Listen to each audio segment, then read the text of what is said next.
தமிழ் நேயர்களுக்கு வணக்கம். நாடாளுமன்றத்திற்கு எந்தவிதமான ஆடம்பரமும் இன்றி வருகை தந்த பிரதமர்.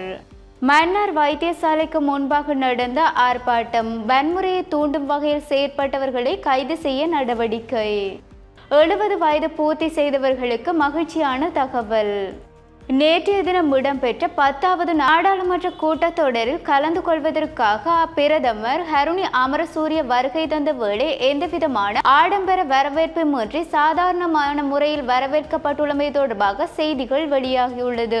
அந்த வகையில் பிரதமர் ஹருணி அமரசூரிய, சபாநாயகர் அசோக ரங்வல்ல மற்றும் நாடாளுமன்ற செயலாளர் நாயகம் புஷானி ரோகணதீர ஆகியோரினால் வரவேற்கப்பட்டுள்ளார். நாடாளுமன்ற கூட்டத்தொடரில் எந்தவிதமான வாகன பவனியும் இன்றி எந்தவிதமான ஆடம்பரமும் இன்றி சாதாரணமாக நாடாளுமன்றத்திற்கு ஹருணி அமரசூரிய வருகை தந்த வேளையிலே அவர் சாதாரணமான முறையில் நாடாளுமன்றத்திற்கு அழைத்து செல்லப்பட்டுள்ளதாக தெரிவிக்கப்பட்டுள்ளது. இன்னும் இந்த சம்பவம் தொடர்பில் செய்திகளாக வெளியாகி இருக்கின்ற இடத்தில் மக்கள் மத்தியில் இதுவரை இருந்த அரசியலை விட தற்பொழுது இருக்கின்ற அரசியலில் அதிகளவு மாற்றங்களை உணரக்கூடிய வகையில் இருப்பதாக தெரிவிக்கப்பட்டுள்ளது. ஆகவே நேற்றைய தினம் இடம்பெற்ற 10வது நாடாளுமன்றத்தில் ஜனாதிபதி உட்பட அங்கு வருகை தந்தவர்கள் அனைவருமே சாதாரணமான முறையில் தான் ஆடம்பரங்கள் எதுவும் இன்றி நாடாளுமன்ற கூட்டத்தொடருக்கு அழைத்து செல்லப்பட்டுள்ளதாக தெரிவிக்கப்பட்டுள்ளது.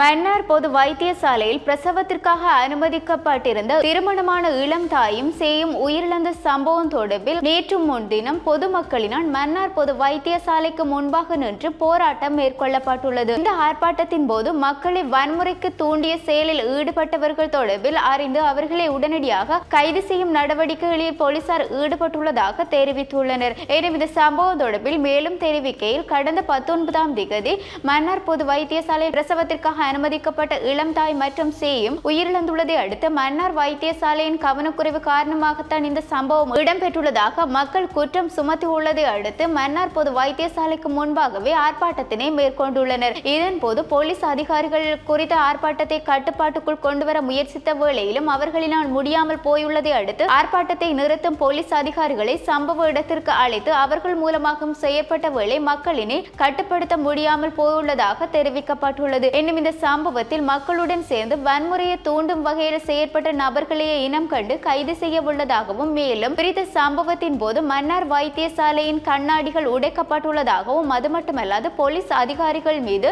கல் வீச்சு மேற்கொள்ளப்பட்டுள்ளதை அடுத்து அங்கு நிறுத்தி வைக்கப்பட்டிருந்த வாகனங்களுடைய டயர்களையும் சேதப்படுத்தியுள்ளதாகவும் மேலும் வாகன டயரை கொளுத்தி மக்களுடைய போராட்டத்தின் கவனத்தை திசை திருப்பியுள்ளதாகவும் தெரிவிக்கப்பட்டுள்ளது.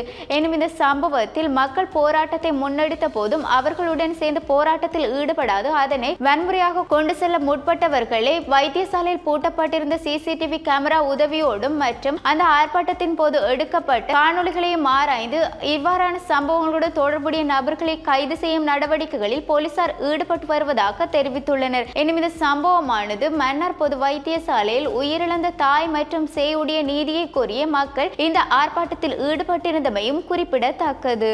70 வயதை பூர்த்தி செய்தவர்களுக்கு அரசாங்கம் கொடுப்பனவு வழங்கியுள்ளது. அதன் அடிப்படையில் ஐஸ்வசம கொடுப்பனவு வழங்கும் குடும்பங்களில் உள்ள 70 வயதுக்கு மேற்பட்ட முதியோர்களுக்கான கொடுப்பனவை அந்த குடும்பத்திலிருந்து ஐஸ்வசம பெறுபவரின் கணக்குக்கு வைப்பிலிட நலன்புரி நன்மைகள் சபை தீர்மானித்துள்ளது.